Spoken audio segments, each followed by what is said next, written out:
Idol, best workout to burn belly fats. Best workout is calorie deficit or fasting. Para pag naka-ketosis tayo, workout lang tayo.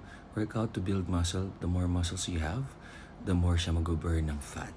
And then, sabayan mo lang ng walking anytime na komportable sa schedule mo. 10 minutes to 1 hour, yung kaya mo lang, wag sobra. Kasi pag napagod ka, dadaanin mo ulit sa kain. Best diet for weight loss, calorie deficit lang. Kahit anong diet na masaya ka. Kung ang maintenance mo is 1,200 calories, bawasan mo lang ng 100 calories per day. 1,100, sabayan mo ng konting walking. Siguro 10 minutes to 1 hour, depende sa'yo. Sabayan mo ng working out, 15 minutes to 30 minutes. Sapat na yun. Every day, every other day. Best post-workout meal. Kung hindi protein shake, kung ano yung gusto mo. Basta sana mataas sa protein. Chicken, egg, fish, yan, high quality. Lean meat, high quality protein. Recommended ba ang creatine for people with gout? No. Huwag ka na mag-creatine. Gamitin mo gout mo, mag-workout ka. Tama. I'm not your doctor. Do what works for you. Best workout to build muscle.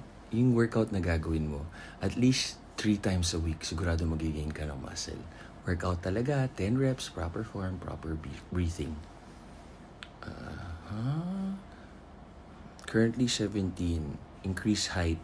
Sabit ka, hang ka lang sa bar. Yan, 1 minute to 5 minutes. Lalakas na rin yung core mo, yung back muscle mo, shoulders mo, marirelax. Hahaba yung spine mo, marirelax yung legs mo. Sana makatulong. Yung iba naman, aside from hanging na 5 minutes, dead hang ang tawag nila, inverted ka naman, yung legs mo naman yung nasa taas.